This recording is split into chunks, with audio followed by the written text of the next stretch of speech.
Welcome to this YouTube channel. हम लोग discuss कर रहे हैं ट्रांसफार्मर। लास्ट वीडियो में हम लोगों ने वोल्टेज रेगुलेशन ऑफ ट्रांसफार्मर को डिस्कस किया था।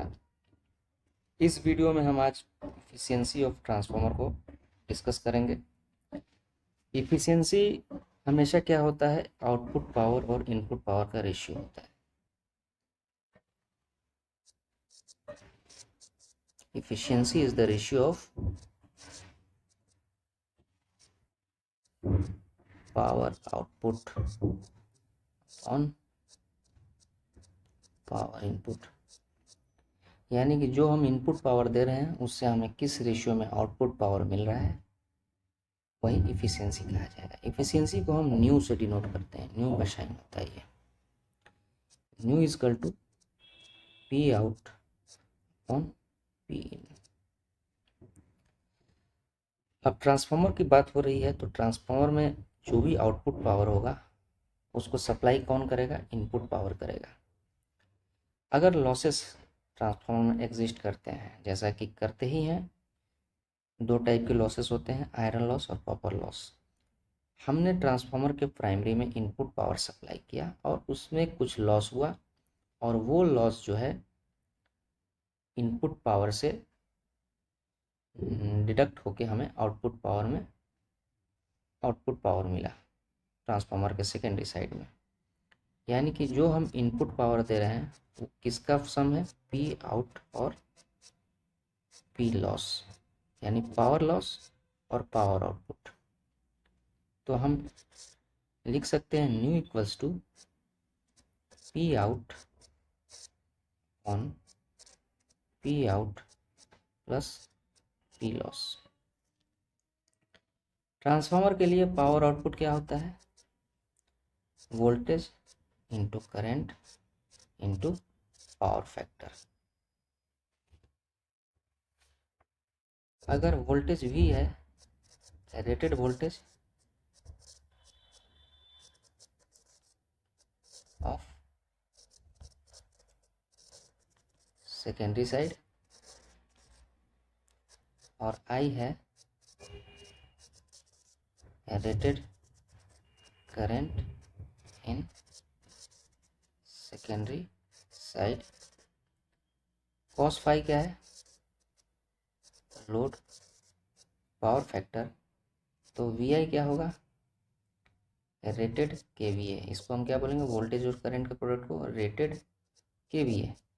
यही ट्रांसफार्मर की रेटिंग होती है। तो यहाँ से न्यू को हम क्या लिख सकते हैं, VI cos phi upon VI cos phi plus power loss. VI को हम क्या लिख सकते हैं, KVA rated cos phi upon KVA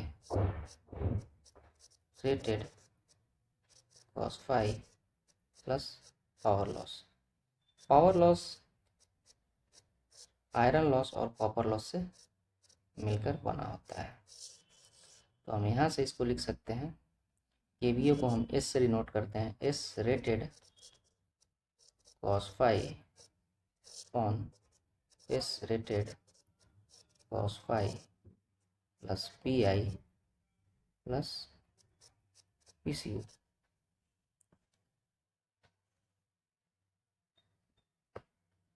efficiency, किसी भी लोड पे अगर इफिशियंसी हमको निकालना हो, सपोज हमको इफिशियंसी एट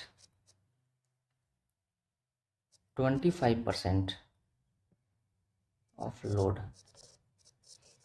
यानी कि 25% ऑफ रेटेड लोड पे अगर एफिशिएंसी निकालनी हो तो कैसे निकलेगा, इसको हम देखते हैं। तो यहाँ पर हमको फ्रैक्शनल लोड पे एफिशिएंसी निकालनी है। वो फ्रैक्शन कितना है, 25%। 25% का मतलब हो गया 25/100, यानी 1/4, यानी कि at 1/4 of full load current, 1/4 of I पे एफिशिएंसी कैसे निकलेगा। तो इसके लिए हम x इक्वल्स टू 1/4 से हम किसको मल्टीप्लाई कर देंगे, फुल लोड करंट को मल्टीप्लाई कर देंगे। यानी कि जो हमारा आई जो लोड है वो कितना है, 1/4 इंटू आई है। हम आई की जगह वही वैल्यू पुट कर देंगे जो वी आई में हमने V into V load into I load into cos phi upon V load into I load into cos phi plus P I plus P C U. अब यहाँ पर पी सी यू जो है वो क्या है, I square R, I load square R equivalent, secondary side का primary side में रेफर किया हुआ इक्विवेलेंट सर्किट का रेजिस्टेंस आर इक्विवेलेंट, या प्राइमरी साइड को हम सेकेंडरी साइड में रेफर कर कभी जो भी रेजिस्टेंस निकलेगा उसको आर इक्विवेलेंट से डिनोट कर रहे हैं। आई लोड यहाँ पर क्या है, 1/4 आई का स्क्वायर टू आर इक्विवेलेंट। अब यहाँ से जब हम वैल्यू पुट करेंगे तो V load into 1/4 I into cos phi V load into 1/4 I plus P I plus 1/16 I square R equivalent.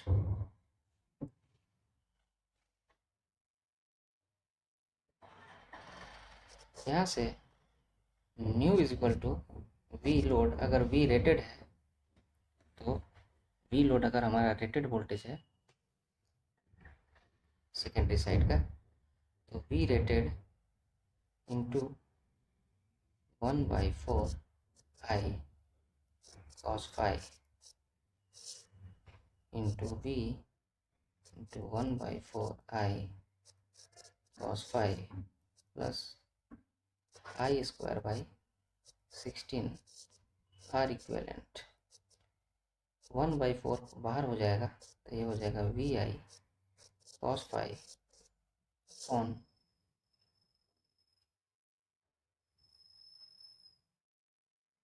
1/4 V I cos phi plus I square by 16 R equivalent, यानी efficiency at 1/4 load क्या हो जाएगा, 1/4 S rated cos phi into 1/4 S rated cos phi plus iron loss यहाँ छूट रहा था इसको लिख देते हैं, iron loss plus copper loss. यानी कि किसी भी एक्स लोड पे एफिशिएंसी क्या हो जाएगी, X into S rated cos phi upon X S rated cos phi plus P I plus I by X का स्क्वायर टू आर इक्विवेलेंट। ये हमारा कॉमन एफिशिएंसी का फॉर्मूला हो गया। तो इस तरह से हम ट्रांसफार्मर में एफिशिएंसी को कैलकुलेट करते हैं। नेक्स्ट वीडियो में हम डिस्कस करेंगे मैक्सिमम एफिशिएंसी ऑफ ट्रांसफार्मर किस कंडीशन में अकर करता है। ठीक है, आयरन लॉस और कॉपर लॉस में एक बहुत ही इंपॉर्टेंट रिलेशन हमको मिलेगा, उसी रिलेशन पे मैक्सिमम एफिशिएंसी अकर करता है, उसको हम ड्राइव करेंगे। इस वीडियो में इतना ही, मिलते हैं नेक्स्ट वीडियो में। Thank you.